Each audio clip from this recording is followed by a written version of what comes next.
খুব গুরুত্বপূর্ণ একটি অংশ, অবিচ্ছেদ্য অংশ, অস্বীকার করা যায় না।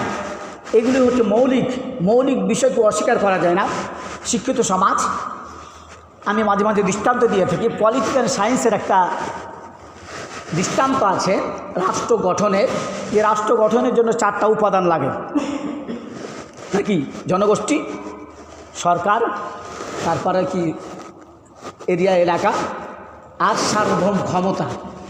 এই 4টির কোনো একটি যদি কি ঘাটতি থাকে তাহলে পৃথিবীর কোনো জায়গা থেকে রাষ্ট্র কায়েম হবে না, রাষ্ট্র গঠিত হবে না, রাষ্ট্র হিসেবে চিহ্নিত লাভ করতে পারবে না। তা প্রমাণ যে আমরাই 71-এর আগে, 1971-এর আগে আমরা এটাকে স্বাধীন ছিল, স্বাধীন সার্বভৌম রাষ্ট্র হিসাবে পৃথিবীর মানচিত্রে পৃথিবীর কোনো রাষ্ট্রের কাছে, জাতিসংঘের কাছে আমরা অধিকার পেয়েছিলাম? পাইনি। তার মূল যে কারণ, আমাদের এখানে 3টি ছিল, একটি ছিল না। নির্দিষ্ট এলাকাও ছিল, জনগোষ্ঠীও ছিল, প্রাদেশিক সরকারও ছিল। 4র্থ নাম্বার যেটা, সেটা হলো সার্বভৌম ক্ষমতা। আমাদের সার্বভৌম ক্ষমতা ছিল না। ওই পাকিস্তান, তারা কি পশ্চিম পাকিস্তান আমাদেরকে ড্রিল করতো, আমাদেরকে পরিচালনা করতো। সার্বভৌম ক্ষমতা ছিল তাদের হাতে, আর আমরা তাদের আন্ডারে ছিলাম, তারা আমরা শাসিত ছিলাম, তাহলে আমরা কি স্বাধীন ছিলাম না। তো এইটা যদি মানুষের তৈরি করা, এইটা মৌলিক রাষ্ট্র গঠনের মৌলিক উপাদানের মধ্যে একটি ঘাটতি হলে, যদি রাষ্ট্র গঠন, রাষ্ট্র কায়েম না হয়, তাহলে আল্লাহ রাব্বুল আলামিন, যিনি অসীম জ্ঞানের মালিক, তিনি যে দিক নির্দেশনা দিয়েছেন ইসলামে 5টি খুঁটির মধ্যে একটি বাদ দিলে কি ঈমান থাকবে? কোশ্চিন কালেও না। আমরা জানি যে কালিমা, নামাজ, যাকাত, রোজা, হজ, এই 5টি হলো কি মৌলিক। এছাড়া অনেক ইসলামের কাজ আছে না, কিন্তু এইটি হলো মৌলিক। মানুষের যেমন অধিকার মধ্যে মৌলিক খাদ্য, বস্ত্র, বাসস্থান, শিক্ষা ও চিকিৎসা আছে না, তেমনভাবে এই 5টি হলো মৌলিক। এইটির মধ্যে কোনো একটি বাদ দিলে কি আমার আপনার ঈমান থাকবে না। তো যাকাত, আল্লাহ রাব্বুল আলামিন নামাজ কায়েম করতে বলেছেন, নামাজ পড়তে বলেন নাই। কোরআনুল কারীমের প্রায় 82-র উপরে কি নামাজ এবং যাকাতের কথা আছে, কিন্তু কোনো জায়গাতে কি ইকরাউস সালাহ বলেন না, যে নামাজ পড়বে, যে কায়েম করতে, আকিমুস সালাহ, নামাজ কায়েম করো, নামাজ প্রতিষ্ঠা করো। এখন যাকাত ভিত্তিক অর্থ ব্যবস্থা ছাড়া কোশ্চিনকালেও কিয়ামত পর্যন্ত কোনো যুগে, কোনো জায়গায় কি, কোনো শতাব্দীতে কি নামাজ কায়েম হয়নি, হবেও না, যাকাত ভিত্তিক অর্থ ব্যবস্থা ছাড়া। কেন? আগে মানুষের পেট সমস্যার সমাধান করতে হবে, তারপর অন্য সমস্যার সমাধান। পেটে না থাকলে পিঠে সইবে কি বলুন তো? পেটে না থাকলে পিঠে সইবে কি? আমার পেটে ক্ষুধা যন্ত্রণা, আমাকে যদি আমার ক্ষুধা অবস্থায় আমাকে খুব ওজন একটা ভারী কিছু দিয়ে দেন, আমি টানতে পারবো? কিন্তু আমার পেটে যদি থাকে, শক্তি থাকে গায়ে, তাহলে আমি কি টানতে পারবো? আমার পেট সমস্যার সমাধান নেই, আমার পেট ছটপট করছে, নামাজের আজান হয়ে গেছে, এখন আমি নামাজে উপস্থিত হলেও আমার সব সময় কি মনটা খালি কি উসখুস করবে, ছটপট করবে পেটের ক্ষুধা যন্ত্রণায়। একগ্র চিত্তে নামাজ হবে না, খুশুখুশি সহকারে আমার আপনার কি নামাজ হবে না। তাই এই জন্য আগে পেট সমস্যার সমাধান করতে হবে। পৃথিবীতে মানুষ অনেক সমস্যার সমাধানের কথা বলেছে, যেমন কার্ল মার্কস বলেছেন, মানুষের পেট সমস্যার সমাধান হয় না, আর কোনো আর সমস্যা নেই। এই কথাটা যুক্তিযুক্ত নয়। মানুষ কি 24 ঘন্টায় খায় বলুন তো? তাহলে সে তার সসীম জ্ঞানের যে কথা বলেছে, অসীম জ্ঞান দিয়ে, সসীম জ্ঞানের যে তেমন মস্তিষ্ক প্রসূত জ্ঞানের কথা, এটা অ্যাপ্রোপ্রিয়েট নয়, এটা সঠিক নয়। যে একটা মানুষ 24 ঘন্টা খাওয়া নিয়ে ব্যস্ত থাকে না, তার অনেক সমস্যা আছে, তার সমস্যা আছে, তার অনেক সমস্যা আছে কি না? আলফ্রয়েড একজন দার্শনিক, তিনি বললেন যে মানুষের শেষ সমস্যা হলে আসল সমস্যা, এইটার যদি সমস্যার সমাধান হয়ে যায় তাহলে আর কোনো সমস্যা তেমন থাকবে না। তাহলে একটা মানুষ, একটা নারী এবং পুরুষ কি সবসময় সেক্স নিয়ে ব্যস্ত থাকে? তো পেটে যদি খাবার না থাকে তাহলে আবার সেক্স করতে পারবেন, তাই না? শরীর যদি দুর্বল হয়, ক্ষীণ হয়, সে সেক্স করতে পারবে না। তাহলে পেট সমস্যা হচ্ছে, সেক্স সমস্যা রয়েছে। তা আলফ্রয়েড সেই দার্শনিক যে বললো যে মানুষের সেক্স সমস্যা হলেও আসল সমস্যা, এটা সমস্যার সমাধান হয়ে গেলে আর কোনো সমস্যা থাকবে না, এটাও অ্যাপ্রোপ্রিয়েট নয়, এটাও সঠিক নয়। ডারউইন এই একজন দার্শনিক, তিনি বললেন তার দৃষ্টিকোণ থেকে যে মানুষ আসলে মানুষই না, এটা আরও বানরের জাত। তা দেখেন পিছন দিকে এখনও হাড্ডি লেগে আছে, কালের অবর্তনে, কালক্রমে তার পিছন থেকে লেজটা খসে গেছে, ঘষে গাছে উঠতে নামতে করতে গেলে তার লেজটা খসে গেছে, এখনও খসা লেগেছে কি এই মেরুদণ্ডের নিচেরটা হাত দিয়ে দেখেন যে এখনও কি সেই জায়গাটা বুঝতে পারবে। দারুণের যুক্তি যে মানুষ আসলে মানুষই না, সে বানর থেকে এসেছে। এটা কি সঠিক? আল্লাহ রাব্বুল আলামিন সর্বপ্রথম জিন জাতির পরে মানুষ সৃষ্টি করেছেন, আদম আলাইহিস সালামকে সৃষ্টি করেছেন। আর উনি বলছে যে কি আল্লাহ বলছে লাকাদ খলাকনাল ইনসান, আমি ইনসান সৃষ্টি করেছি। আর ওর দারুইন বলছে যে মানুষ আসলে মানুষই না, এই বানর থেকেছে, আগে বানর, নাউজুবিল্লাহ। যাই হোক, তো আসলে মানুষের পেট সমস্যা, সেক্স সমস্যা, সব কিছু সমস্যা রয়েছে এবং সমস্যার সমাধান মানুষ করতে পারবে না। যতই খুঁজো কি অভিধান, খুঁজে পাবে না সমাধান। সব সমস্যার সমাধান মহাগ্রন্থ আল কোরআন। বুঝেছেন তো? মানুষের মস্তিষ্ক প্রসূত জ্ঞান দিয়ে পশ্চিম কালেও কোনোদিনও মানুষ তার সমস্যার সমাধান করতে পারবে না। পারবে শুধু যিনি অসীম জ্ঞানের মালিক, তার পক্ষ থেকে এসেছে তানজিলুম মির রাব্বিল আলামিন, আল্লাহর পক্ষ থেকে নাজিলকৃত কিতাব কুরআনুল কারীম, এটাই মানুষের সমস্যার সমাধান করতে পারে।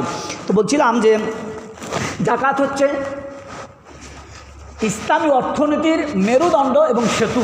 ইসলামের অর্থনীতির মেরুদণ্ড। যে কোনো প্রাণী মেরুদণ্ড ছাড়া কি দাঁড়াতে পারে? তেমনইভাবে একটা সমাজ অর্থনৈতিকভাবে দাঁড়াতে পারবে না যতক্ষণ পর্যন্ত অর্থনীতিটা চাঙ্গা না হবে, শক্তিশালী না হবে। আর ইসলামী অর্থনীতিকে শক্তিশালী করে, চাঙ্গা করেন, সেটা হলো কি যাকাত। এছাড়া আর কোনো কিছুতে কি করতে পারে না এখন। তাহলে দুঃখজনক ব্যাপার হলো সত্য যে আল্লাহর সাথে যেন আমাদের বিরোধ চলছে, মানুষের বিরোধ চলছে। আল্লাহ রাব্বুল আলামিন মানুষকে অর্থনীতি দিলেন, যাকাত ভিত্তিক অর্থনীতি, আর মানুষ তৈরি করলো সুদ ভিত্তিক অর্থনীতি। আল্লাহ রাব্বুল আলামিন মানুষকে দিলেন যে ধর্ম ভিত্তিক রাজনীতি, আর মানুষ তৈরি করলো কি ধর্ম নিরপেক্ষ রাজনীতি। তো মানুষ যেটা তৈরি করেছে এটা দিয়ে কি পরিবার, সমাজ, রাষ্ট্রের সমস্যার সমাধান হয়েছে? শান্তি নেমে এসেছে? এই সুদভিত্তিক অর্থনীতিতে মানুষের কি শান্তি এসেছে না অশান্তি আরও বেড়েছে? তেমনইভাবে ধর্মনিরপেক্ষ রাজনীতি দিয়ে কোনো রাষ্ট্রের, কোনো সমাজের কি শান্তি নেমে এসেছে? শান্তি নামে আসে নাই, বরঞ্চ আরও অশান্তির আগুন কি দাও দাও করে জ্বলেছে। আল্লাহ রসুল বলেছেন, তিবরানি শরীফে এসেছে, হাদিস শরীফে আল্লাহ রসুল বলেছেন, জলে আর স্থলে যত অঘটন ঘটে, যত কষ্ট, যত অশান্তি নেমে আসে, এর মূল কারণ হলো যে মানুষ যাকাত না দেওয়ার কারণ। সমাজের মানুষ বিত্তশালী, সম্পদশালী, যাকাত না দেওয়ার কারণে। আল্লাহ রসুল আরও বলেছেন তিবরানি শরীফে, যে মাঝে মধ্যে অনাবৃষ্টি হয়, আল্লাহ বৃষ্টি বন্ধ করে দেন কখন? মানুষ যখন যাকাত বন্ধ করে দেয়। মানুষ যখন যাকাত বন্ধ করে দেয়, গরিবের হক নষ্ট করে, এইটা সবচেয়ে বড় হক। অফি আমওয়ালিহিম হাক্কুম মালুম লিস-সাইলি ওয়াল মাহরুম। আল্লাহ বলছেন এটা গরিবের হক। আর হক এটা বাধ্যতামূলক, বাই ফোর্স তোমাকে আদায় করতে হবে, তার কাছে পৌঁছে দিতে হবে, তাকে আসতে হবে না, তার কাছে পৌঁছে দিতে হবে। এই জন্য রাষ্ট্রীয় ব্যবস্থা, যাকাত আদায়ের জন্য রাষ্ট্রীয় ব্যবস্থা থাকতে হবে। এটা ইসলামী রাষ্ট্রের প্রয়োজন, কিন্তু না এখন। তো আল্লাহ রাব্বুল আলামিন, আল্লাহ রসুল বললেন যে এই অনাবৃষ্টি যে হয়, এই অনাবৃষ্টির মূল কারণ হলো যে মানুষ যাকাত বন্ধ করে দেওয়া। আল্লাহ রসুল আরও বলেছেন, এগুলি নেগেটিভ গেল, পজিটিভ বলেছেন, যে অর্থে যাকাত দেওয়া হয় ওই অর্থ পানিতেও পড়ে না, আগুনেও পড়ে না, পানিতেও ডুবে না। আমার ভাষা না, আল্লাহ রসুলের ভাষা। যে অর্থে যাকাত দেওয়া হয় ওই অর্থটা আগুনেও পড়ে না আর পানিতেও ডুবে না। আল্লাহ রাব্বুল আলামিন কি নিরাপদে রাখেন। আল্লাহ রসুল বলেছেন, যে সম্পদে যাকাত দেওয়া হলো না, ওই সম্পদ দিয়ে কেউ যদি প্রতি বছর একবার করে হজ করে, তার কবুল হওয়ার কোনো সম্ভাবনা তেমন নেই। যেই অর্থে যাকাত দিল না, খালি পঞ্জীভূত করে রাখলো, গরিবের হক মেরে রাখলো, নষ্ট করে রাখলো, আল্লাহ রসুল বলেছেন যে ওই ব্যক্তি যদি শত শত হাজার হাজার লক্ষ লক্ষ কোটি কোটি রাকাত নামাজ পড়ে, তার কি কবুল হওয়ার ব্যাপারে কোনো সম্ভাবনা নেই। তাহলে যারা যাকাত দেওয়ার, যাদের সম্পদ হয়ে গেছে, তারা অবশ্যই যাকাত আদায় করবেন। আমরা যাকাত থেকে এড়াবার জন্য সব শ্রেণীর লোক, হুজুর শ্রেণীর আলেম সমাজও আমি যতটুকু অ্যানালাইসিস করে দেখেছি, আলেম সমাজও জাকাত থেকে এড়িয়ে চলার জন্য হিসাব করে স্বর্ণের কি হিসাব করে, কিন্তু শরীয়তে কি শুধু স্বর্ণ, রৌপ্য অথবা স্বর্ণ। এই জন্য জাকাতের 6টা ধাপ রয়েছে: টাকা পয়সা, স্বর্ণ, রৌপ্য, গবাদি পশু, খনিজ পদার্থ, গুপ্তধন এবং কৃষিজাত দ্রব্য। এই 6টা বিষয়ের উপর আপনাকে জাকাত দিতে হয়। তাহলে স্বর্ণ 7.5 ভরি স্বর্ণ অথবা 52.5 ভরি কি রৌপ্য। এখন 7.5 ভরির হিসাব করতে গেলে আপনার বর্তমানে মোটামুটি 4 লাখ বোধহয় হয়ে যাবে বোধহয়। তাহলে এই হিসাব করে যে আমার কাছে তো 4 লাখ টাকা নয় করে জাকাত দিতে হবে না। এক সাইড অপশান তো একটা না, 2টা অপশান আছে। একটা অপশান বড়টা দেখেই বলছে যে আমাকে জাকাত লাগবে না, যাই বেঁচে গেছি, আলহামদুলিল্লাহ আমি বেঁচে গেছি, জাকাত লাগবে না। কিন্তু আমি অ্যানালাইসিস করে দেখেছি, মানে মনে হয় যে 90% হুজুরকেও জাকাত লাগবে, ইমামকে জাকাত দিতে হবে। এই হিসাবে 52.5 ভরি যদি রূপার আমরা হিসাব করি, তাহলে 52.5 ভরি রূপোর হিসাব এখন বর্তমানে 35 থেকে হয়তো 40,000 হতে পারে, হয়তোবা এরকম হতে পারে। তাহলে এই 35-40,000 কোন হুজুরটার কাছে নাই, কোন লোকটার কাছে নাই? কয়টা লোক hand to mouth, door to door দিনমজুর কয়টা লোক যারা চাকরি করেন, ছোটোখাটো ব্যবসা করেন, তাহলে বছর শেষে আমার আপনার কি এই 35-40,000 টাকা থাকে না? অবশ্যই থাকে। আপনি জাকাত দিবেন না, জাকাত দিবেন না, তার জন্য ওই সাইড কাটার চেষ্টা করছেন। আল্লাহ রব্বুল আলামিন তো বুঝেন, জানেন, এই জন্য চেষ্টা করবেন। এবং চেষ্টা নয়, এটা বাধ্যতামূলক। আমি আমার ভাষাতে হতে চেষ্টা করলাম, কিন্তু বাধ্যতামূলক আপনাকে রৌপ্যর হিসাবেই জাকাত দিতে হবে ইনশাআল্লাহ। আপনারা চেষ্টা করবেন, আল্লাহ যদি তাওফিক আপনাদের দেন, আল্লাহ কবুল করুন, আলহামদুলিল্লাহ। কারণ এইটা হলো মৌলিক, এড়াতে পারবেন না, কবিরা গুনাহ। আল্লাহ রহমতে 95 থেকে আমি এই হিসাবে যতটুকু বের হয়, আমি 27 বছর থেকে জাকাত আদায় করে আসি ওই হিসাবে, রৌপ্যর হিসাবে। কারণ আমার ওই 3-4 লাখ টাকা তো তখন হবে না।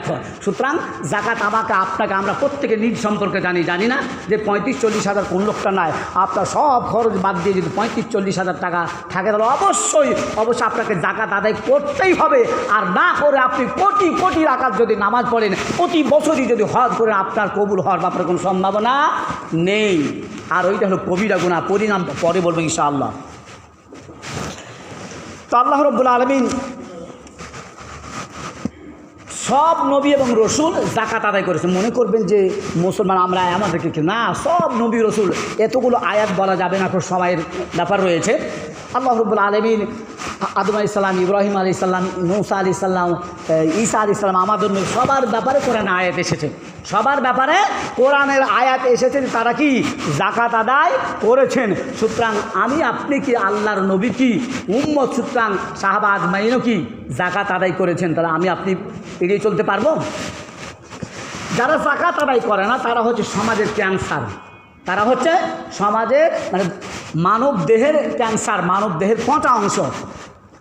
আমার আপনার শরীরে যদি পচন ধরে, অনেক সময় ডায়াবেটিসের কারণে পচন ধরে না, মানুষকে হাত কাটতে হয়, পা কাটতে হয়, কত দেখেছি। সচক্ষে বাদামে গিয়ে সচক্ষে দেখেছি এই পর্যন্ত কাটা, এই পর্যন্ত কাটা, এই পচন ধরে গেছে। তাহলে পচন যখন ধরে যায়, ক্যান্সার হোক, ডায়াবেটিক্সে হোক, যেই কারণে হোক, শরীরে পচন ধরলে যত তাড়াতাড়ি ওই ক্ষত জায়গাটা কেটে ফেলা হবে, তত তাড়াতাড়ি আপনার গোটা বডির জন্য, শরীরের জন্য কি প্রফিটেবল হবে না। আর আপনি মায়া করে, মমতা করে, মহব্বত করে এটা বেখাপ্পা হয়ে যাবে, এটা নেগেটিভ হয়ে যাবে। এই মনে করে যদি আপনি আপনার এই আঙুলের আগাটা না কাটেন, তাহলে দেখবেন আস্তে আস্তে আপনার গোটা শরীরে কি পচন ধরে যাবে। অনুরূপভাবে যারা সমাজে বিত্তশালী, সম্পদশালী এবং জাকাতের নেশাব হয়ে গেছে, জাকাত আদায় করার মতো নেশাব হয়ে গেছে, এরা যদি জাকাত আদায় না করে, তারাও কি সমাজের একটা 5টা অংশ, তারা হচ্ছে সমাজের কি ক্যান্সার। হযরত আবু বকর সিদ্দিক রাদিয়াল্লাহু তাআলা আনহুর শাসন আমলে কিছু সংখ্যক লোক জাকাত দিতে অস্বীকৃতি জানালো। আবু বকর রাদিয়াল্লাহু তাআলা আনহু বললেন যে যারা জাকাত দিবে না, এমনকি জাকাতের উট, দম্বা, মেষের যদি রসিদাও দিতে, গুরুত্ব বোঝানোর জন্য খুব প্রেসারকৃত করে তিনি বলছেন যে দম্বা, মেষ, উটের এই বাঁধার রশিটাও যদি কেউ দিতে অস্বীকার করে, আমি তার বিরুদ্ধে যুদ্ধ ঘোষণা করলাম। এই কথা জিহাদ ঘোষণা করলাম, তার বিরুদ্ধে জিহাদ ঘোষণা করলাম। উমর ফারুক রাদিয়াল্লাহু তাআলা আনহু এই কথা শুনে তিনি বললেন যে আমিরুল মুমিনিন, খলিফাতুল মুসলিমিন, এরা তো সবাই কি মুসলমান, নামাজ পড়ে, যাকাতও আদায় করে, কিন্তু আপনি এদের বিরুদ্ধে জিহাদ করবেন কেমন করে? তিনি তাকে বিষয়টা বুঝালেন, তিনি বুঝলেন, তারপর তিনি কি সাপোর্ট করলেন যে হ্যাঁ যাকাত এত গুরুত্বপূর্ণ যে বললাম যে যাকাত ভিত্তিক অর্থ ব্যবস্থা ছাড়া কিয়ামত পর্যন্ত নামাজ কায়েম হবে না। আমাদের সমাজে নামাজ কায়েম নাই কেন? আমরা সবাই নেশাব অনুযায়ী যাকাত আদায় করি না। যাকাত আদায় অর্থ মানে যাকাত ভিত্তিক অর্থ ব্যবস্থা যখন চালু হয়ে যাবে তখন কি নামাজ কায়েম হয়ে যাবে। এটা একটা গুরুত্বপূর্ণ কি অংশ। তো আল্লাহ রাব্বুল আলামিন যাকাতকে ফরজ করেছেন, এই জন্য আমরা কেউ এটা এড়াতে পারবো না, কোশ্চিন কালো কোনো দিনে নয়। যাকাতের মর্ম কথা আমরা এই কোরআনুল কারীম বলছেন বিআমওয়ালিকুম আনফুসকুম, ইবাদতের মাধ্যম মিডিয়া হলো মাত্র দুইটি, তৃতীয় আছে বলে আমার জানা নেই। দুইটা তা কোরআন থেকে পেয়েছি, বিআমওয়ালিকুম ওয়া আনফুসিকুম, ইবাদত করো জান আর মাল দিয়ে, ইবাদত করো জান আর মাল দিয়ে। এই যে আমরা এখন নামাজ পড়বো কি জান দিয়ে, তাই না? হাত উঠাই নামাই, রুকু করি, সেজদা করি, এটা জান দিয়ে, তাই না? আর যাকাত আদায় করলে মাল লাগবে না? তাহলে মাল দিয়ে ওটা একটা বড় ইবাদত না? হজও একটা বড় ইবাদত। সেখানে আপনার শরীর জান আর মাল দুটাই লাগবে। হজ্জে জান আর মাল দুটাই লাগবে। আপনাকে তাওয়াফ করতে হবে, আপনাকে বিভিন্ন জায়গাতে যেতে হবে, যে সমস্ত কাজগুলি হজ্জে কাজাদি রয়েছে আপনাকে শরীরে কি প্র্যাকটিক্যাল ফিল্ডে সেখানে থাকতে হবে। তাহলে জান আর মাল দিয়ে কি হজ করতে হবে? তাহলে জান আর মাল দিয়ে আপনাকে এবাদত ছোটোখাটো যতগুলি এবাদত রয়েছে এইগুলি এবাদতের মাধ্যমে হলে জান আর মাল। তাহলে মাল আপনাকে খরচ করতে হবে আল্লাহ রাস্তায়, যে আল্লাহ দিয়েছেন সে আল্লাহ রাস্তায় খরচ করতে হবে। আল্লাহ রাব্বুল আলামিন মোমেনদের বন্ধু, আল্লাহু ওয়ালিউল মুমিনিন, আল্লাহ মোমেনদের বন্ধু, আল্লাহ মোমেনদের বন্ধু। দেখুন আমার আপনার সাথে যদি হাই কোয়ালিটির লোক, এমপি মন্ত্রীর কোনো সম্পর্ক থাকে, বন্ধুত্ব থাকে, ফ্রেন্ডশিপ থাকে, তাহলে খুব গর্ব অহংকার করবো না? করবো কি না? প্রত্যেকটা মানুষ, আমি সহ প্রত্যেকটা মানুষের কী মনে করো, আমি ছোটো মানুষ হতে পারি, সাধারণ মানুষ হতে পারি, আমার সম্পর্ক কি এমপির সাথে, মন্ত্রীর সাথে না? এরকম গর্ব অহংকার হবে। তো আল্লাহ রাব্বুল আলামিনের সাথে যদি বন্ধুত্ব হয়, ফ্রেন্ডশিপ হয়, এর থেকে কার কিছু হতে পারে? এর চাইতে বড় আর গর্ব অহংকার হতে পারে? আল্লাহ বলছে আল্লাহু ওয়ালিউল্লাযীনা আমানু ইউখরিজুহুম মিনাজ যুলুমাতি ইলান নূর। আল্লাহ হচ্ছে মোমেনদের বন্ধু, মোমেনদের ওলি, মোমেনদের অভিভাবক, মোমেনদের মাওলা। ইউখরিজুহুম মিনাজ যুলুমাতি ইলান নূর। আল্লাহ রাব্বুল আলামিন তার মোমেন বান্দাকে বিভিন্ন প্রকার নেগেটিভ থেকে, অন্ধকার থেকে আলোর দিকে নিয়ে যান, জাহান্নাম থেকে জান্নাতের দিকে নিয়ে যান, মিথ্যা থেকে সত্যের দিকে নিয়ে যান, বাতিল থেকে হকের দিকে নিয়ে যান। এটা হলো আল্লাহর কাজ। তো আল্লাহ রাব্বুল আলামিন মুমিন বান্দাকে যে তার সাথে ফ্রেন্ডশিপ গড়ে তুলবেন, বন্ধুত্ব স্থাপন করবেন, তার 4টি ধাপ রয়েছে, স্টেপ রয়েছে।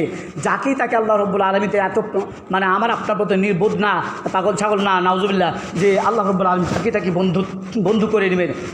আজকে সমাজের লোকও আমরা যে কোনো পরিবারে বিয়ে দিতে চাই কি, আপনি খুব হাই কোয়ালিটির, আপনি খুব সম্ভ্রান্ত ঘরের, আপনি খুব লো কোয়ালিটির, লো পরিবারে বিয়ে দিতে চাইবেন, আপনার ছেলে মেয়ে দিতে চাইবেন না। আপনিও সম্পর্ক করতে চাইবেন, সে করবে, আপনি কুকু দেখে, স্ট্যাটাস দেখে করতে চাইবেন, ঠিক কি না? আল্লাহ রাব্বুল আলামিনও যার তার সাথে বন্ধুত্ব স্থাপন করবেন না। আল্লাহ রাব্বুল আলামিন প্রথমত তার যাচাই বাছাই করবে কষ্টি পাথরে, যে তার বুদ্ধিটা কেমন, বুদ্ধি বিবেক বুদ্ধির আল্লাহ রাব্বুল আলামিন যাচাই বাছাই করবেন। প্রত্যেকটা মানুষ যাদের বিবেক বুদ্ধি রয়েছে এরা তো কি সচেতন না? বুদ্ধি না থাকলে, বিবেক না থাকলে, আকল না থাকলে ওর প্রতি কোনো শরীয়ত নেই, ওর প্রতি কোনো শরীয়ত নেই। তো আল্লাহ রাব্বুল আলামিন আমাকে আপনাকে বিবেক বুদ্ধি দিয়ে দুনিয়া পাঠিয়েছেন। আর যারা আকল যাদের নেই, বিবেক বুদ্ধি নেই, এদের কোনো কাজকর্ম নেই, এদের কোনো কি শরীয়ত নেই। কোনো অফিসে কি তাকে স্থান দেবে? কোনো চাকরি দিবে যার বিবেক নেই, বুদ্ধি নেই? পাগল ছাগলকে দিবে না। তাহলে সরকার যদি একটা পাগল ছাগলকে আপনার চাকরি না দেয় ওর অফিসে, তাহলে আল্লাহ রাব্বুল আলামিন পাগল ছাগলকে কেমন করে বন্ধুত্ব স্থাপন করবে তার সাথে? তাহলে আল্লাহ রাব্বুল আলামিন যাচাই বাছাই করবেন তার বিবেকটা কেমন, তার বুদ্ধিটা কেমন, তার আকলটা কেমন, সে সবসময় ঠিক। তাই আমাকে আপনাকে মানে বিবেকের আদালতে আগে কি বিচার করতে হবে নিজের, এবং বিবেক খাটিয়ে চলতে পারে। আবেগ মানুষকে ভাষায় আর বিবেক মানুষকে বাঁচা, এটা ব্রেনে রাখতে হবে। আবেগ প্রবণ হয়ে ইমোশনালি কোনো সময় কোনো কাজ করতে যাবেন না। প্রত্যেকটা কাজ আল্লাহ রাব্বুল আলামিন যেহেতু বিবেক দিয়েছেন, আকল দিয়েছেন, বিবেক বুদ্ধি খাটিয়ে যে কোনো কাজ করবেন, ছোট বড় প্রত্যেকটা কাজ বিবেক খাটিয়ে করবেন। তো আল্লাহ রাব্বুল আলামিন যদি দেখবেন যে তার বিবেক কেমন, তার আকল কেমন, বুদ্ধিটা কোন দিকে যাচ্ছে, নেগেটিভে যাচ্ছে নাকি পজিটিভে যাচ্ছে, তার আকলটা কোন দিকে খাটাচ্ছে, শুধু দুনিয়ার জন্য খাটাচ্ছে নাকি আখিরাতের জন্য খাটাচ্ছে, আল্লাহ রাব্বুল আলামিন দেখবেন। তাই আল্লাহ রাব্বুল আলামিন তাকে বন্ধুত্ব স্থাপন করবেন যার আকল ঠিক আছে, পজিটিভ আছে, যার বুদ্ধি পজিটিভ আছে। নেগেটিভ বুদ্ধির এবং আকলের এর সাথে আল্লাহ রাব্বুল আলামিন বন্ধুত্ব স্থাপন করবেন না। এরপরে দেখবেন চরিত্রটা কারণ আমরা জামাই খুঁজতে করে কি জিজ্ঞাসা করি, জানি কি না যে জামাইটা কি স্পঙ্কে কি অভ্যাস আছে, কি নেশা করে, যতই শিক্ষিত হোক, ডাক্তার ইঞ্জিনিয়ার ব্যারিস্টার হোক, আমরা এটা যাচাই বাছাই করি না ছেলেটা কেমন, চরিত্রটা কেমন, নেশাখোর নাও নেগেটিভ নাকি, একটু যাচাই বাছাই করি। আমার আপনার তাই জন্ম হোক যথাযথ, কর্ম হোক ভালো, জন্ম হোক যথাযথ, কর্ম হোক ভালো। আমার যদি হোয়াইট হাউসে জন্ম হয় আর আমার কর্ম যদি নেগেটিভ হয়, তাহলে একটা ফকিন্নির মেয়ের সাথেও কি আমার বিয়ে দিতে রাজি হবে না। আর আমার জন্মটা যেমনই হোক না কেন, ছায়ের পালাতেও যদি হয়, আর আমার চরিত্র, আমার ব্যবহার, আচার আচরণ, আমার কর্ম যদি ভালো হয়, তাহলে প্রধানমন্ত্রী, হোয়াইট হাউস কি জাতিসংঘের মহাসচিবের মেয়ের সাথেও কি বিয়ে দিতে আপত্তি করবে রাখো। তাহলে চরিত্রটা কেমন, এটা খুব গত জুমা বলছিলাম চরিত্র কী জিনিস, আমি ওইদিকে যাচ্ছি না। আল্লাহ রাব্বুল আলামিন দেখবেন বান্দা তার চরিত্রটা কেমন, চরিত্র নেগেটিভ না পজিটিভ, এই চরিত্র দেখে আল্লাহ রাব্বুল আলামিন তার সাথে যাচাই বন্ধুত্ব স্থাপন করবেন। এরপর দেখবেন যে আনুগত্য। এখন বন্ধু যদি আনুগত্য না করে, সবসময় ডিনাই করে, সবসময় অ্যাভয়েড করে চলে, ওভারটেক করে চলে, তাহলে আপনি কি ওই সময় ব্যক্তির সাথে কি বন্ধুত্ব স্থাপন করব? আমার আনুগত্য করতে চাচ্ছে না। আমি যদি খারাপ হয় তাহলে আমি চাইবো যে আমার খারাপটা আনুগত্য করুক, তাই না? আমি যদি ভালো হই তাহলে আমি চাইবো যে আমার ভালোটা কি আনুগত্য, আমার ভালো আনুগত্য করুক, ভালোটাকে সাপোর্ট করুক। এটাই বৈশিষ্ট্য মানুষের, এইটাই রিয়াল ফ্যাক্ট। যে যেটা করে মানুষ সেটা মনে করুক, সেটা গ্রহণ করুক, সেটা নেগেটিভ হতে পারে, কিন্তু সে মনে করবে যে আমি যেটা করি। দেশে সমাজে অনেক দল আছে না, সবাই চায় কি না যে দলে যে আমার দলে চলে আসুক সবাই, সে নেগেটিভ হলো খারাপ হলো, সবাই চায় যে আমার দলে সবাই চলে আসুক, আমার দল করুক, আমার দলভুক্ত হোক, তাহলে সবাই চায় যে আমার আনুগত্য করুক। আল্লাহ রাব্বুল আলামিন বলছে আতিউল্লাহ ওয়া আতিউর রাসূল, তোমরা হে মুমিনেরা আল্লাহ এবং আল্লাহ রসুলের আনুগত্য করো। আল্লাহ এবং আল্লাহ রসুলের আনুগত্যের বাইরে তোমার জীবন থাকতে পারবে না।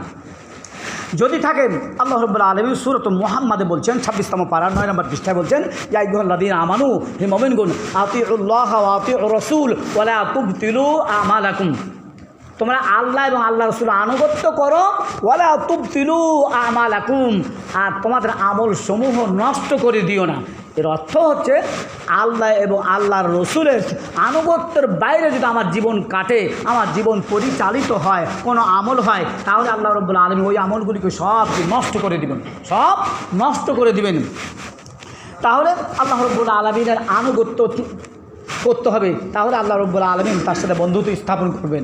এরপর আসুন ত্যাগ, বন্ধুর জন্য কতটুকু ত্যাগ করছে আল্লাহ রাব্বুল আলামিন দেখবেন। আমার বন্ধু আমার জন্য কতটুকু ত্যাগ করছে, সেই ত্যাগটা সময়ের হতে পারে, অর্থের হতে পারে, যে কোনো বিষয়ের হতে পারে। আর অর্থের ত্যাগটা সবচাইতে বড় ত্যাগ, কিন্তু মনে রাখবেন অর্থের ত্যাগটা সবচাইতে বড় ত্যাগ। এইখানে মানুষ ধরা খায়, এখানে মানুষ কি মন জয় করে নেই, কিছু করে না, কিন্তু কোনো সময় অর্থ দিয়ে কি মন জয় করে নিল। দেখা যায় যে অনেক সময় মা বাবার পাশে থাকলো, কোনো সন্তান সবসময় কিছু দিতে পারলো না, মানে সবসময় থাকলো, দিতে না পারার কারণ দেখা যায় ওই ছেলেটা মানে মা বাবার কাছে তেমন একটা ভালো হতে পারল না, কিন্তু বিদেশে থাকে কোনো জায়গায় কিন্তু অর্থ মেরে দিল, টাকা পাঠিয়ে দিল একটা বান্ডিল, দেখা গেলো ওইটাই ভালো হয়ে গেলো, ঠিক কিনা? তাহলে অর্থ দিয়ে মানুষের কি মন জয় অনেক সময় মানে করা যায়। তাই অর্থের ত্যাগ করতে হবে। এই যে জাকাত হলো অর্থের ত্যাগ, জাকাত হলো অর্থের ত্যাগ। আল্লাহ মাল দিয়েছেন কে? আল্লাহ না? মাল দিয়েছেন আল্লাহ, ধন দিয়েছেন আল্লাহ। এই ধনটা, এই মালটা আল্লাহর রাস্তায় আল্লাহর সাথে বন্ধুত্ব স্থাপন করতে গিয়ে আল্লাহকে ভালোবেসে মহব্বত করে আল্লাহর মহব্বতে উদ্বুদ্ধ হয়ে আল্লাহর রাস্তায় খরচ করতে পারছে কিনা আল্লাহ রব্বুল আলামিন এটা যাচাই বাছাই করে কি দেখবেন। তাহলে এই 4টি মানে স্টেপে যারা আছে মানে উত্তীর্ণ হতে পারবে আল্লাহ রব্বুল আলামিন তাদের সাথে কি বন্ধুত্ব স্থাপন করবেন। তাই অর্থ দিয়েই আল্লাহ রব্বুল আলামিন জাকাত আদায় করে আল্লাহর প্রেমে আল্লাহর মহব্বতে উদ্বুদ্ধ হয়ে জাকাত আদায় করে আল্লাহর সাথে কি বন্ধুত্ব স্থাপন করতে হবে। জাকাতে যতগুলি বৈশিষ্ট্য রয়েছে, উপকারিতা রয়েছে, আমি কয়েকটি দৃষ্টান্ত দিয়ে ইনশাআল্লাহ শেষ করব। জাকাতে মানুষের কি লোভ নিবারণ করে, জাকাত মানুষের কি লোভ নিবারণ করে। এই লোভ লালসা প্রত্যেকটা মানুষের মধ্যে আছে না, যেটাকে বলে রিপু। এই 5টা রিপু আমি মাঝে মাঝে বলে থাকি যে এই 5টা রিপু প্রত্যেকটা মানুষের কাছে আছে, আলেম ওলামা, সাধারণ মানুষ, পীর মাশায়েখ সবার কাছে আছে। এই 5টা মানে লোভ যদি ওভারটেক করতে পারে, এটাকে যদি দূরে সরাতে পারে, তাহলে সেই লোকটা কি মোমেন, মুসলিম এবং আল্লাহর অনুগত বান্দা, সে জান্নাত পাওয়ার অধিকারী। আর যদি আমি আপনি আলখেল্লা পরে যতই বাড়ে, নামাজ পড়তে পড়তে যতই আমার কি কপালে ঘরটা পড়ুক, আর আমার 24 আওয়ার্স যদি আমার পিছনে কি মাথায় পাগড়ি ঝুলে, আর আমি যদি এই 5টা রিপুকে যদি কন্ট্রোল করতে না পারি, ওভারটেক করতে না পারি, তাহলে আমি আপনি কি জান্নাতে যেতে পারবো না। সেই 5টা রিপু কাম, ক্রোধ, লোভ, হিংসা, অহংকার, এগুলি মানুষের বৈশিষ্ট্য না, মানুষের ভিতরে আছে না। তাহলে লোভ, বিভিন্ন ধরনের লোভ, অর্থের লোভ, গাড়ির লোভ, বাড়ির লোভ, নারীর লোভ, সব ধরনের লোভ মানুষের মধ্যে আছে। তাহলে যেগুলি হালাল সেগুলি লোভ করা যাবে, আর যেগুলি হারাম সেগুলি কি লোভ করা যাবে না। এই লোভগুলি কি ওভারটেক করতে হবে, ডিনাই করতে হবে, দূরে সরাতে হবে, গিভ আপ করতে হবে। আর যেগুলি হালাল লোভ, নামাজ, রোজা, দান, খেরা, সাদকা, ফিতরা, এইগুলি কি মানুষের দেখে আমি একটু বেশি করবো, ওই 100 টাকা হলো আমি 200 টাকা করবো, এইগুলি কি ভালো, এগুলি ভালো লোভ। তাহলে জান্নাত পাওয়ার জন্য ভালো লোভগুলি কি আমাকে আপনাকে গ্রহণ করতে হবে। তাই জাকাত মানুষের লোভ লালসা যে রয়েছে মানুষের মধ্যে, এইটাকে গিভ আপ করে, দূরে সরাই, এটা নিবারণ করে। তার যে জাকাত আদায় করলো না, সে আরও টাকার পাহাড় করতে চাইলো, সব সময় আরও টাকা, ওই কারুনের মতন, কারুনের ধনের কথা শুনেন নাই, আল্লাহ রব্বুল ইতিহাস বলে কতটুকু সত্য জানি না, আল্লাহ রব্বুল আলামিন তাকে যে ধন সম্পদ দিয়েছেন, ওই সম্পদগুলির শুধু গোডাউনের নাকি চাবি বহন করতে 70টা কি কত মানে উট লাগতো চাবি বহন করতে গোডাউনে, তাকে কত সম্পদ দিয়েছিল। ওকে যখন জাকাত আদায়ের কথা বললো নূহ আলাইহিস সালাম, সে বললো যে আমি আমার মাথার ঘাম পায়ে ফেলে ইনকাম করে মানে এগুলি অর্জন করেছি, আবার এই মানুষকে আমি দান করবো, আমার জিনিস মানুষকে দেবো, এই মানে অহমিকা করে বললো। আল্লাহ রব্বুল আলামিন ইতিহাস সাক্ষী যে তাকে জীবিত অবস্থায় কি মাটি গ্রাস করে নিয়েছে, তাই না। তাহলে যারা জাকাত আদায় করবে না, তাদের কি অর্থের পরিণামটা এরকম ঘটবে, আপনি দেখে নেবেন যদি আপনি জাকাত আদায় না করেন। তো জাকাত হলো লোভ লালসা নিবারণ করেন, আর জাকাত হলে দুনিয়ার প্রেমের চিকিৎসা, দুনিয়ার প্রেমের চিকিৎসা, দুনিয়ার প্রেম প্রীতি ভালোবাসা মহব্বত মানুষের মধ্যে আছে না, এবং বেশি মাত্রায় আছে। দুনিয়ার প্রেম যার বেশি, আখেরাতের প্রেম তার কম। আপনি থিওরিতে মিলান, দুনিয়ার প্রেম যার বেশি, তার আখেরাতের প্রেম কম, আর আখেরাতের প্রেম যার বেশি, তার দুনিয়ার প্রেম কম। আল্লাহ রাসূল বলছে হুব্বুদ দুনিয়া রাসুন কুল্লু খতিয়াতিন, দুনিয়ার মহব্বতটা হচ্ছে সমস্ত পাপের মূল, দুনিয়ার মহব্বতটা সমস্ত পাপের মূল। তাই দুনিয়ার মহব্বতটা আমাকে আপনাকে কমাতে হবে। দুনিয়ার প্রেমের চিকিৎসা হলো এই জাকাত, জাকাত আদায় করে দুনিয়ার মহব্বত প্রেম প্রীতি ভালোবাসাকে কি কমাতে হবে। তাহলে if you salute the earth kick you আপনার ডেথ। আমি আপনি যদি দুনিয়াটা মহব্বত করি, ভালোবাসি, দুনিয়াকে মজা লেলো, দুনিয়া তোমারই হাই, এই মিথ্যা কথা। দুনিয়া আমার আপনার নয়, আমার আপনার কি যে কোনো মুহূর্তে ছাড়তে হবে, এই দুনিয়া ছাড়তে হবে, ওই দুনিয়ায় যেতে হবে যে কোনো মুহূর্তে, যে কোনো অবস্থায়। তাই এটা নয়, বরঞ্চ জান্নাতে যারা থাকবে তাদেরকে বলা হবে, বলে যে জান্নাত কি মজা লেলো, জান্নাত তোমারই হাই, জান্নাত তোমারই এখন মজা লেলো, ইট ড্রিঙ্ক ক্যান বি মেরি। এখানে হলে খাওয়া দাওয়া ফুর্তি করো, দুনিয়া খাওয়া দাওয়া ফুর্তি করো জায়গা নয়। সুতরাং জান্নাতকে মজা লেলো, জান্নাত তোমারই হাই, দুনিয়া মজা লেলো নয়, দুনিয়াতে আমল করে মরতে হবে।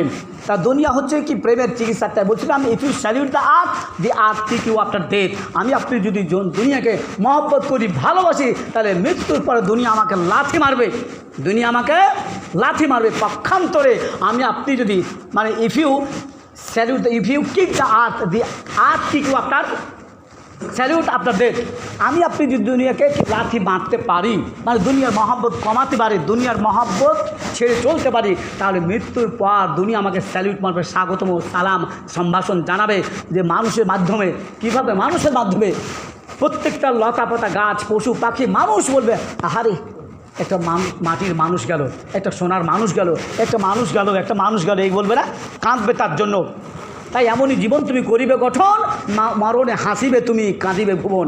এরকম জীবন গঠন করতে হবে যে মরণের সময় আমি হাসবো একাই, আর দুনিয়ার সব মানুষকে কাঁদবে। পক্ষান্তরে আমি যদি দুনিয়াতে জ্বালাও পোড়াও করে থাকি, মানুষের অত্যাচার জুলুম নিপীড়ন করে থাকি, তাহলে মরার সময় সব মানুষই কি হাসবে আর বলবে আলহামদুলিল্লাহ, যাকে একটা আপদ গেল, এ বলবে না। আর আমি একাই কাঁদতে কাঁদতে যাবো, টেনে হিচড়ে আমাকে ফেরেশতারা নিয়ে যাবে, টেনে হিচড়ে। আমি কি আমার আত্মাটা বের হতে চাইবে না, আমার আত্মাটা বের হতে চাইবে না। এই দুনিয়াতে অপকর্ম করার কারণে, অত্যাচার জুলুম নিপীড়ন করার কারণে আমার আত্মা বের হতে চাইবে না, টেনে হিচড়ে বের করবে। আর যারা এই দুনিয়াতে কি দুনিয়ার মহব্বত কমিয়ে দুনিয়ার মানুষকে মহব্বত করেছে, ভালোবেসেছে, তার আত্মাটা বা তার আত্মা কেমন সুন্দর বের হচ্ছে। আল্লাহ রাব্বুল আলামিন কুরআন কারীমের মধ্যে বলছে, ইয়া আইয়াতুহান নাফসুল মুতমাইন্নাহ ইরজিই ইলা রাব্বিকি রাদিয়াতাম মারদিয়্যা। হে প্রশান্ত আত্মা, বলা হবে হে প্রশান্ত আত্মা, তোমার প্রভুর সন্তুষ্টি চিত্তে বের হয়ে আসো। সুন্দর করে ডাকবে, বের হয়ে আসো, তোমার প্রভু তোমার প্রতি খুশি, রাজি, আসো। সে অনায়াসে আত্মা বের হয়ে যাবে। কোনো কষ্ট কি বডিতে কষ্ট পাবে না। অনেক সময় শুনতে পাওয়া যায় না যে মরার সময় পায়খানা করে দিয়েছে, পেশাব করে দিয়েছে, কিসের কারণে?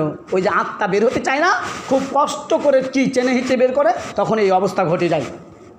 তো আল্লাহ বলছেন যারা ভালো মানুষ এই দুনিয়াতে মরবে, তার জন্য সব মানুষই কাঁদবে, আর সে একাই হাসতে হাসতে বের হবে। আর আমি যদি দুনিয়াকে কি দুনিয়ার মানুষকে কষ্ট দিই, পরিবার, সমাজ, রাষ্ট্রে, প্রতিবেশীকে কষ্ট দিই, অত্যাচার জুলুম নিপীড়ন করে যায়, তাহলে মৃত্যুর সময় সব মানুষই আলহামদুলিল্লাহ পড়বে, মিষ্টি বিদায়, আর বলবে যে তাকে একটা আপদ গেল। আর আমি একাই কাঁদতে কাঁদতে যাব, মানে কাঁদতে কাঁদতে যাওয়া মানে জাহান্নামে যাওয়া, বুঝতে পেরেছেন তো? আর হাসতে হাসতে যাওয়া মানে জান্নাতে যাওয়া, তার ডেস্টিনেশন একবারে ডাইরেক্ট জান্নাতে ঢুকে যাবে, জান্নাত দেখতে পাবে, মরতে মরতেই জান্নাত দেখতে পাবে যদি ভালো মানুষ হয়, প্রশান্ত আত্মা হয়ে থাকে। আর যদি তার বিপরীত হয় তাহলে জাহান্নাম দেখতে দেখতে মরবে। তো আল্লাহ রসুল বললেন যে হুব্বুদ দুনিয়া রসুল, আল্লাহ রসুল আরও বলেছেন যে দুনিয়ার দৃষ্টান্ত দিয়েছেন, দুনিয়াটা কেমন। আর দুনিয়া ফিজাতুন ও তলিবুহ কিলাবুন, দুনিয়া হচ্ছে মৃত জীব, দুনিয়া হচ্ছে মৃত জীব, আর এর অন্বেষণকারী হচ্ছে কুকুর। এরা আল্লাহ রসুলের ভাষা। দুনিয়া হচ্ছে মৃত জীব, আর এর অন্বেষণকারী, এর পিছনে যারা বেশি দড়িয়ে বেড়ায়, দুনিয়া দুনিয়া দুনিয়া দুনিয়া করে বেড়ায়, আল্লাহ রসুল বলছেন এরা হচ্ছে কি কুকুর। কুকুর যেমন দেখেন যে কোথায় মৃত জীব পড়ে আছে সব সময় ছুটে পড়ে, ওই খাওয়ার পরও হাঁপাতে থাকে আর সবসময় লালা পড়তে থাকে। এটা বাস্তব কি না? পেট পূর্ণ থাকলেও তার লালা পড়তে থাকে। দেখা গেছে যে মৃত জীব তিনটা শ্রেণীর পশুতে খায়, পশু পাখিতে খায় বড়গুলোর মধ্যে। তার মধ্যে একটা হলো কুকুর, একটা শৃগাল, একটা হলো শকুন। শৃগাল রাতের বেলায় খায়, দিনের বেলায় মিস্টার ডগের ভয়ে আসতে পারে না, এখন ওই গর্তে থাকে, রাতের বেলায় খায়। আর শকুন দিনের বেলায় খায়, রাতে ডালে থাকে শকুন। আর কুকুর রাতে খাও দিনে খায়, সমানে খায়, আর রাত দিন বলে কথা নাই। এই জন্য আল্লাহ রসুল ওই দুনিয়া লোভী ব্যক্তিদেরকে, দুনিয়া তলবকারীকে, দুনিয়া অন্বেষণকারীকে ওই কুকুরের সাথে তুলনা করে বলেছেন আর দুনিয়া ফিজাতুন ও তলিবুহা কিলাবুন, দুনিয়া হচ্ছে একটা মৃত জীব, আর এই মৃত জীবের অন্বেষণকারী হচ্ছে কুকুর। তাই আমাকে আপনাকে দুনিয়া লোভ, লালসা এগুলি কমিয়ে আখিরাতমুখী হতে হবে।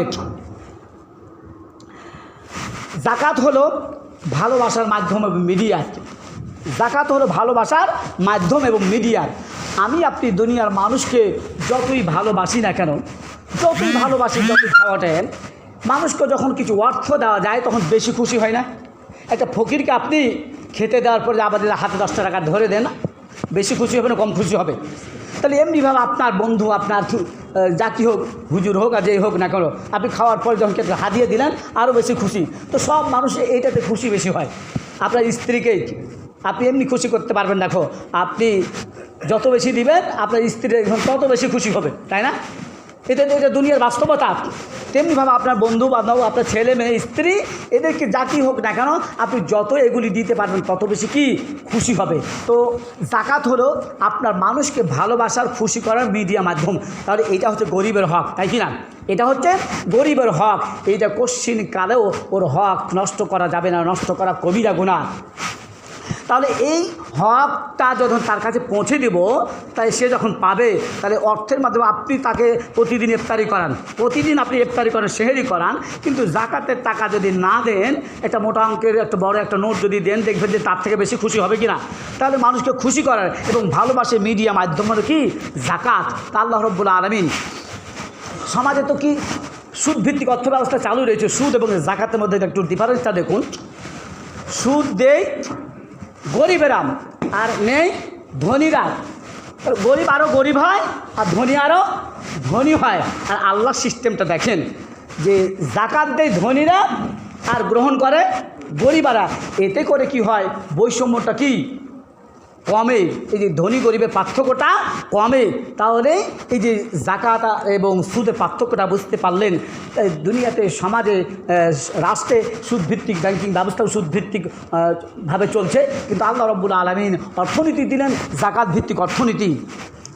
তাহলে জাকাত আমি আপনি যদি না আদায় করি, পরিণাম কোরআন এবং হাদিসে অনেক কথা বলা হয়েছে।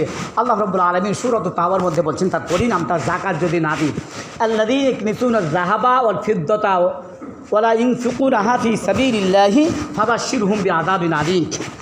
আল্লাযীনা যাহারা ইয়াকনিতুনা আয-যাহাবা ওয়াল ফিদ্দা,